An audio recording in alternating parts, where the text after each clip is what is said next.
Bom dia, gente! Hoje estamos numa cidade alemã. Muitos pássaros.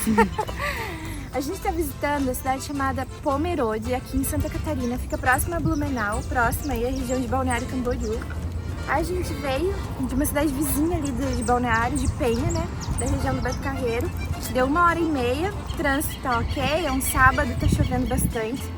E essa região, ela é muito especial por causa da colonização alemã, então por causa de toda a história, toda a cultura viva que ainda se mantém aqui e que a população preserva. Então é uma região turística e a gente vai mostrar para vocês um pouquinho dessa região e por que ela é tão especial e por que ela preserva e mantém a cultura alemã aqui. Então, desde que a gente entrou aqui na região de Pomerode, da cidade de Pomerode, a gente já começou a ver várias placas referenciando aí a Europa. Então, né, a gente está no Vale Europeu, né, que são várias cidades que formam esse vale aqui, da colonização alemã. Mas Pomerode, essa cidadezinha que a gente está visitando, é considerada a mais alemã do Brasil. E a gente vai ver aqui já na entrada, a arquitetura chama bastante atenção. E aqui nessa cidade moram 34 mil habitantes. E, gente, observem que para uma cidade pequenininha no meio de Santa Catarina aí, tem bastante turista aqui, mesmo num dia de chuva. Então aqui, ó, tá 500 anos da reforma luterana, né, de 1517 a 2017, então um tipo de homenagem. E aqui, ó, tá escrito em alemão e a gente viu na entrada da cidade também, tipo, bem-vindo a Pomerode, tava em português e alemão. E aqui nessa cidade tem uma escola de português e alemão, então com 150 anos de idade, né, pra galerinha aí estudar o português ou estudar o alemão.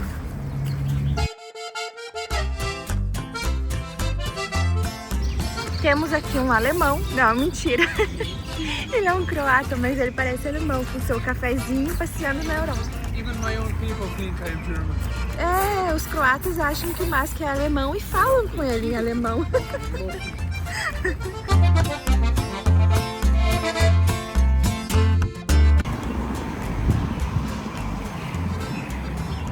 Achamos um alemão. Tchau, bicho.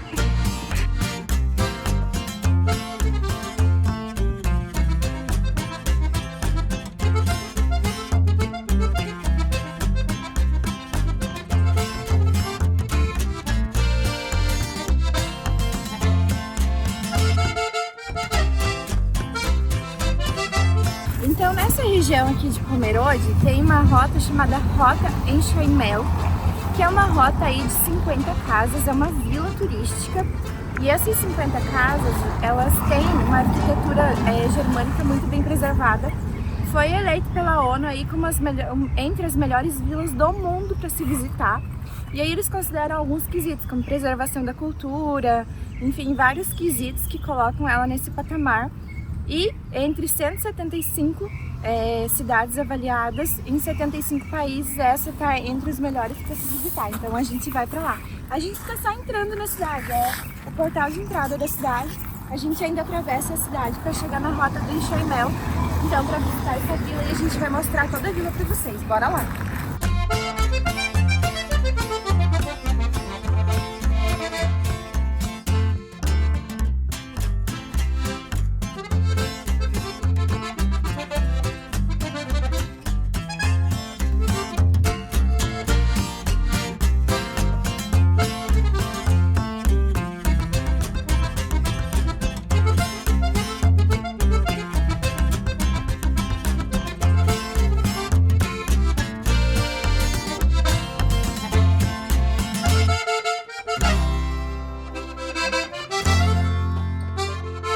Então, gente, chegamos na rota Enchaimel, então, que engloba aí 50 casas nesse formato, mas existem várias outras, né? São 50 que a ONU registrou, então. Essa é uma rota que a ONU considera aí uma das vilas mais bonitas, então, para se visitar. São 175 vilas avaliadas, se não me engano.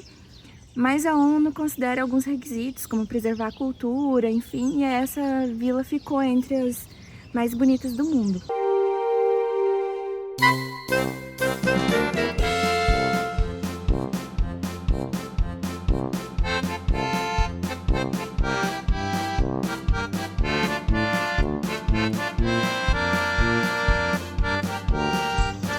que é enxaimel? Enxaimel é um estilo de construção europeu, na verdade, com grande presença principalmente na Alemanha, e é da Alemanha que vem, né? Então com os alemães. E o formato do telhado, ele era feito assim para evitar a quantidade de neve que caía, né? Então para não acumular neve. Tudo bem que aqui em Blumenau, em Pomerode, não tem neve, mas era a arquitetura que eles conheciam, que eles faziam então desse formato. Tá chovendo um pouquinho, mas a gente tá se aproximando aqui. Aqui já é a estrada, né? A galera acessa por aqui, então a vila. Essa é a primeira casa da vila que a gente tá vendo. Ela é muito bonita, gente. Muito bonita mesmo, olha isso. E aí aqui atrás tem o galpão da fazenda, então no mesmo estilo de telhado, olha só isso. Tá um pouco escuro por causa da chuva hoje. E essa vila, então, né, fica no Vale Europeu. E a gente vai perceber várias outras casas. Mesmo as que são mais modernas, que já não é mais no estilo enxaimel, elas continuam com o estilo de telhado. Olha esse daqui, o estilo desse telhado é um estilo também de países frios, né, de países do oeste europeu, que era um estilo para não acumular neve no telhado. Então, olha só, as janelas, né, de estilo madeirinha, porta colorida. E aí aqui tá já, né, identificando rota enxaimel. E aí aqui fala que tem visitação interna. É famosa essa região também por cervejas artesanais. Gente, tem também os restaurantes, né? Tem bastante coisa, comida típica, então é bem legal. Eu não sei se a gente vai encontrar muita coisa aberta, porque a gente tá em baixa temporada e está chovendo, mas é uma região simplesmente maravilhosa. E não paga nada para entrar, a não ser que você vá fazer uma experiência, né? E aí sim, paga. Outra coisa bem interessante dessas casas aqui é que eles faziam num formato que eles poderiam carregar essas casas com eles, ou seja, eles mudavam. Porque quando os primeiros imigrantes vieram para cá, eles não conheciam a região. Então eles tentavam fazer fazenda, plantações em um lugar, às vezes não dava certo, não era um local propício, e eles mudavam. E quando eles mudavam, eles conseguiam levar as casas junto. O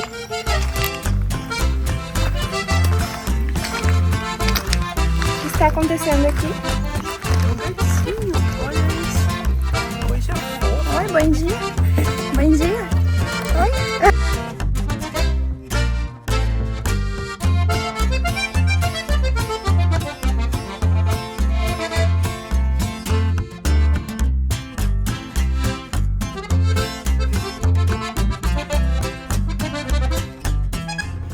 Gente, esse aqui é o mapa então de Pomerode, né, da rota enxaimel. A rota enxaimel tá aqui, mas tem outras rotas, rotas raízes germânicas, Pomerode Fundos, Ribeirão Areta, rota... qual que é? Seibestal? Seibestal? Não sei. Enfim, tem várias coisas para se fazer. A gente tá fazendo a rota enxaimel, que é essa daqui. A gente acabou de visitar essa casa aqui, ó, Seward, que é o nome dessa casa. A gente entrou, a gente pagou o tour pra fazer. Agora a gente tá nessa rua de cima, a gente vai retornar e vai visitar essa parte de trás aqui. E eu não consegui filmar muito porque a gente tava num tour com o menino da casa, né, um morador. Então tem moradores, tem uma família que mora lá, que é a família, continua sendo a família original, né, que chegou ali, é a 6ª geração, né, desde que eles chegaram aqui no Brasil. E ele conta bastante ali da história deles, enfim. Eu não vou lembrar exatamente as datas, então, mas é a 6ª geração. Eles mantêm a casa super bem preservada, ela é tombada como patrimônio histórico, né? Então, teve um anexo construído aí no ano de 2000, mas a casa continua super bem preservada.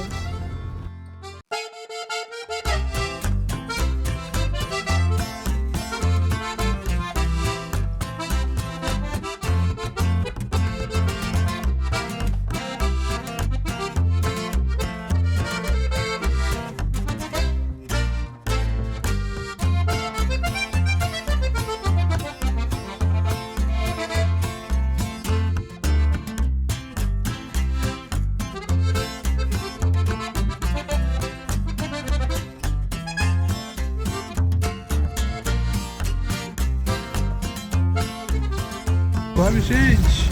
Nossa, que picanha grande.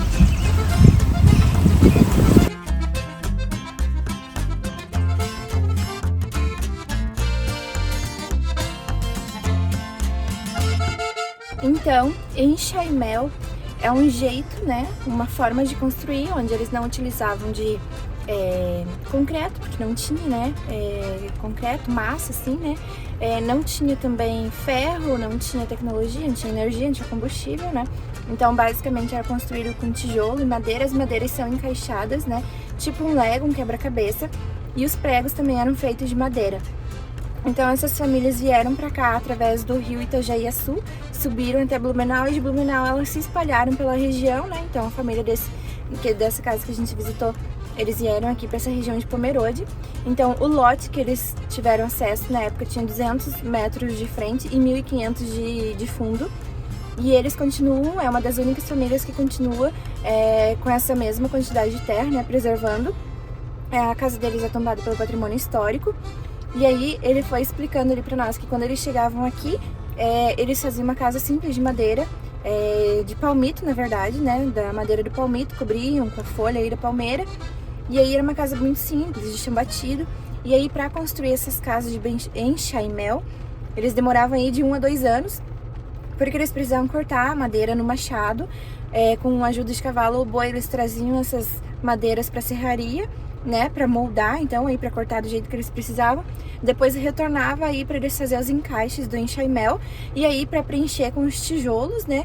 E a massinha que gruda os tijolos ali, ela era feita de crina de cavalo, pelo de cavalo, cocô de cavalo, barro e areia. Então era o preenchimento, e ela era pintadinha ali no meio com cal, que o cal então preservava aí da umidade da chuva, né. Então, quando eles identificavam que a região já não estava boa, às vezes compravam outro terreno, né, vendia terreno onde eles estavam, para mudar a casa. Eles mudavam a casa de lugar, eles moravam aí 1 mês ou 2 para mudar a casa de lugar. Era mais fácil para eles do que fazer uma nova casa, porque demoraria de 1 a 2 anos para fazer uma nova casa. Então eles retiravam a primeira camadinha, né, quebrava a primeira camada de tijolo desses quadrados do enxaimel, e eles reutilizavam o restante dos tijolos, né, iam removendo um a um aí para reutilizar, e reutilizavam toda a madeira. A madeira, quando ela era colocada na casa na primeira vez, né, na primeira construção, eles marcavam cada um com um número. Então cada madeira tinha um número, né, um risco ali, 1, 2, 3, 4 e por diante. E quando eles iam remontar essa casa em outro lugar, eles sabiam a ordem de remontagem, a madeira onde que ela deveria ser colocada, e eles realmente aproveitavam quase tudo dessa casa. Então eles iniciavam retirando as telhas, né, retirando os tijolos, e aí por fim retirando a madeira e transportando essa casa aí inteira. As casas elas eram erguidas do chão, né, então tinha aí uma base de pedra ou de tijolo, né, por causa da umidade. Se a madeira pega a umidade, apodrece. Então essas casas continuam super bem preservadas também, né, porque tinha todo esse cuidado aí em relação à umidade. Hoje essas famílias não vivem de fazenda, né, algumas trabalham na indústria, em outras áreas, eles aqui do turismo, mas antigamente então as pessoas realmente viviam dessas fazendas aqui na região.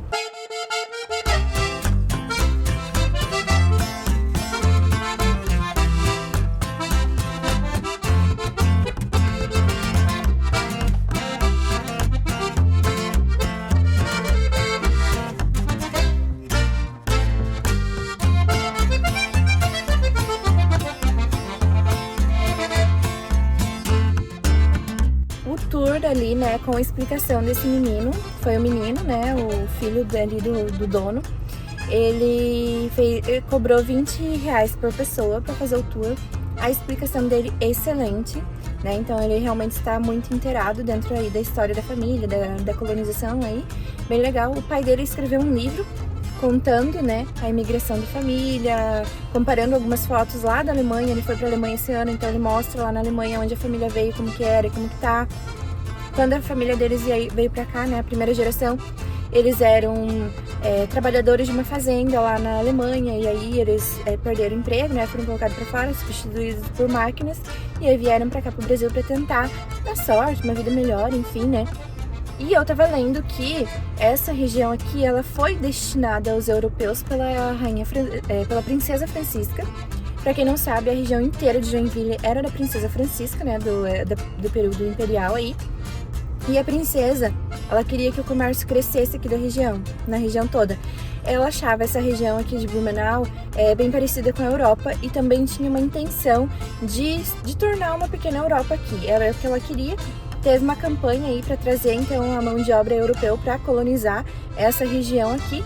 e também, né, para que essa região não fosse perdida para os espanhóis aí, então eles precisavam realmente colonizar, desenvolver a região, e a princesa Francisca, então, determinou que europeus deveriam vir para cá. Negros, né, escravizados vieram para essa região, e também índios escravizados. Porém, essas duas culturas não se estabeleceram tão forte nessas regiões que a gente está quanto os europeus, né? Porque foram em maior quantidade que vieram para cá e que acabaram fundando essas cidades. Então, por exemplo, Blumenau foi fundada por alemães, aqui onde a gente está, Pomerode, Indaial, várias outras, Gaspar, várias outras regiões aqui ao redor foram fundadas pelos alemães. Mas tem outras regiões que foram fundadas por italianos, né? Eu venho ali da divisa com o Paraná, que foi fundada aí por poloneses e ucranianos. Então, essa região sul aqui, ela teve uma colonização europeia muito forte por várias questões, como eu falei, né? A princesa Francisca foi um desses fatores, a colonização, o fato da Espanha estar brigando por essa região, então tinha essa necessidade de colonizar, e o fato de que eles não conseguiam estabelecer aqui a escravidão como foi em outros lugares, né? Então eles precisavam de mão de obra para substituir. E aí foi quando eles foram buscar então os europeus para substituir essas pessoas aqui no trabalho e desenvolver a região. Então, você que é um europeu, o que você acha? Essa região é parecida com a Europa? Não é? It's very similar, I would say, the architecture and everything, but at the same time it's a bit different because of the vegetation. So for me, it's like a weird thing to see a German house and then like the palms around it, for example, right? But it's muito legal. It's something unique. You don't see this anywhere, right?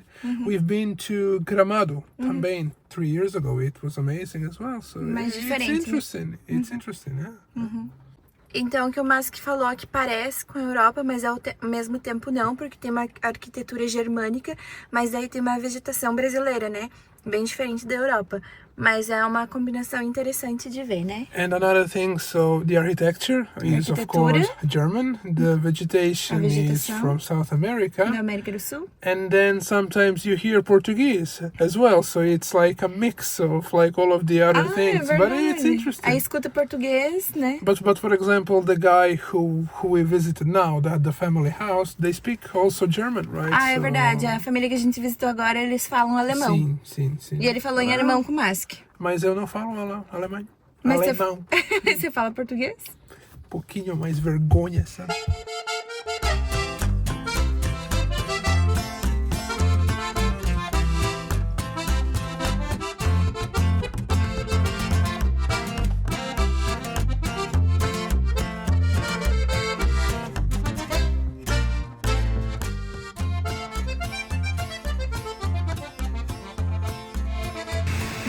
Gente, paramos num restaurante alemão, né? Então, e aí a gente pediu 2 pratos tradicionais. Um é o Eisbein, que é o joelho de porco assado, então veio com batata e chucrute. E o Márcio pediu o schnitzel e a gente também pediu uma porção de torresminho, só que foi muito. A gente achou que era bem pequenininha e foi muito. Esse aqui a gente vai pedir pra levar. 2 guaranás. Gente, esse joelho de porco aqui tá delicioso. Tem gente que tem preconceito quando fala de joelho de porco, mas tem muita carne, que é a pururuca, delicioso. Eu adoro chucrute. Chucrute é um repolho azedo. E aí eu tô comendo com a mostarda preta. E o Márcio tá comendo o schnitzel dele com a mostarda amarela e com a mostarda preta. Tá gostoso? Esse pedaço de schnitzel aí veio, tipo, tudo aqui. É um prato enorme. Assim como o meu também, um prato enorme. Gostoso, mano? Vale a pena? Um pouco caro, mas funciona. É um pouco caro, mas vale a pena sim. Pela experiência, vale a pena.